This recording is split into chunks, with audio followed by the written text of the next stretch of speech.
नमस्कार, आप देख रहे हैं YouTube channel education portal Krishna और मैं हूं कृष्णा सिंह।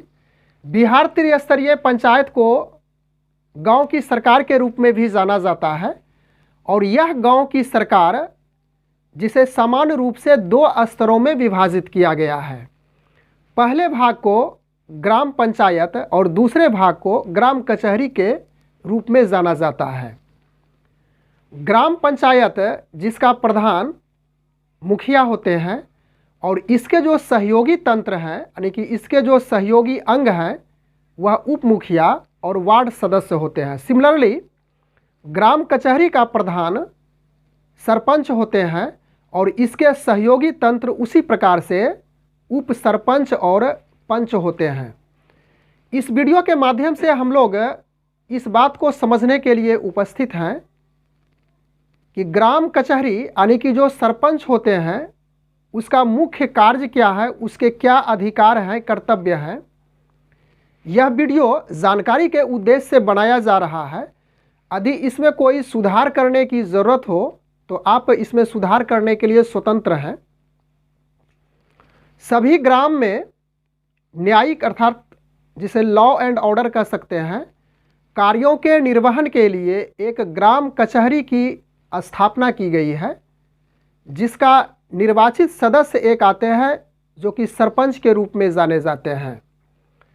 ग्राम पंचायत के सभी प्रादेशिक निर्वाचन क्षेत्र से यानी कि जिसे कि वार्ड आप कह सकते हैं, उससे एक प्रत्येक वार्ड से पंच का भी चुनाव होता है और इसकी अवधि यानी कि इसकी कार्यावधि की बात की जाए तो इसकी पहली बैठक यानी कि पहली तारीख से 5 साल तक यह कार्यरत होती है, जब तक कि बीच में कोई व्यवधान न हो यानी किसी कारणवश यह यदि ग्राम कचहरी विघटित हो जाती है, किसी कारण से यह भंग हो जाती है, तो वैसी स्थिति में जिस तारीख से वह भंग होती है 6 महीना के अंदर पुनः चुनाव करवाया जाता है।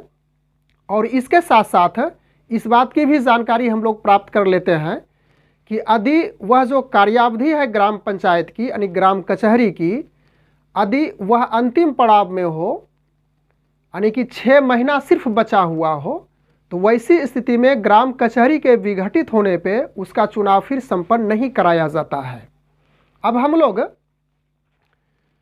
ग्राम कचहरी के जो प्रधान सरपंच है उसके क्या कार्य और क्या कर्तव्य है उसको हम लोग संक्षेप में समझने का प्रयास करते हैं, क्योंकि यह जो पंचायत की दूसरी कड़ी है, पंचायत का जो दूसरा भाग है, इसका ग्राम कचहरी यानी लॉ एंड ऑर्डर एक न्यायिक मामले के लिए यह एक महत्वपूर्ण भाग होता है। तो हम लोग यहाँ पे पॉइंट के रूप में समझते हैं कि ग्राम कचहरी की जो अध्यक्षता होती है वह सरपंच के द्वारा ही की जाती है। उसके बाद दूसरा पॉइंट है पक्षकारों के आवेदन और पुलिस रिपोर्ट के आधार पर विवादों और मामला लेना, यानी कि जो भी विवाद होते हैं पक्षकार के द्वारा लाया जाता है, तो पुलिस रिपोर्ट के आधार पे वह मामला और इनकी जो विवाद है उसको वह लेते हैं। उसके बाद अगला पॉइंट है पक्षकारों एवं गवाहों की उपस्थिति के लिए कार्रवाई करना, यानी उसे पत्र के माध्यम से या तो जिस प्रकार से हो या संदेश के माध्यम से पक्षकारों और गवाहों की उपस्थिति के लिए वह सुनिश्चित करते हैं।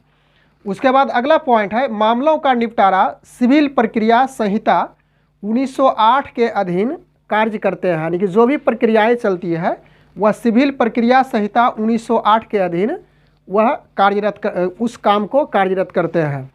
फिर अगला पॉइंट है नियमानुकूल अन्य शक्तियों और कर्तव्यों का पालन करना सरपंच का ही दायित्व और उनकी ही जिम्मेदारी दी गई है। इसके बाद और भी कुछ बातें यहाँ पे समझने लायक है जिसे हम लोग समझते हैं। बिहार पंचायत राज अधिनियम 2006 के अधीन यानी कि जो पंचायती राज अधिनियम 2006 में बनाया गया है उसके अधीन जो भी दायर किए जाते हैं, जो भी मामले दायर किए जाते हैं, प्रत्येक विवाद या मामला सरपंच के समक्ष ही दायर किए जाते हैं।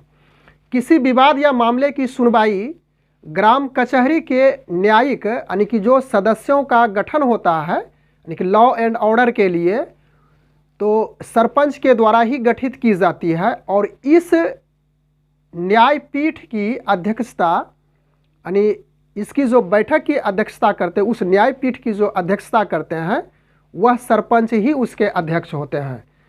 और उस विवाद को सौहार्दपूर्ण समझौते के द्वारा उसे सुलझने का, यानी कि उसे निपटने का प्रयास करते हैं। यानी सरपंच के द्वारा उस विवाद को सुलझ कर, यानी कि सौहार्दपूर्ण भाईचारे के आधार पर उसे निपटाने का प्रयास किया जाता है। यदि वह समझौता, यदि वह विवाद सौहार्दपूर्ण तरीके से, भाईचारे तरीके से यदि नहीं निपट पाता है, तो वैसी स्थिति में आगे की प्रक्रिया सरपंच द्वारा की जाती है। अब आगे की प्रक्रिया किस प्रकार से संपन्न होती है सरपंच के द्वारा, इसे हम लोग नेक्स्ट वीडियो में समझेंगे। तब तक के लिए धन्यवाद।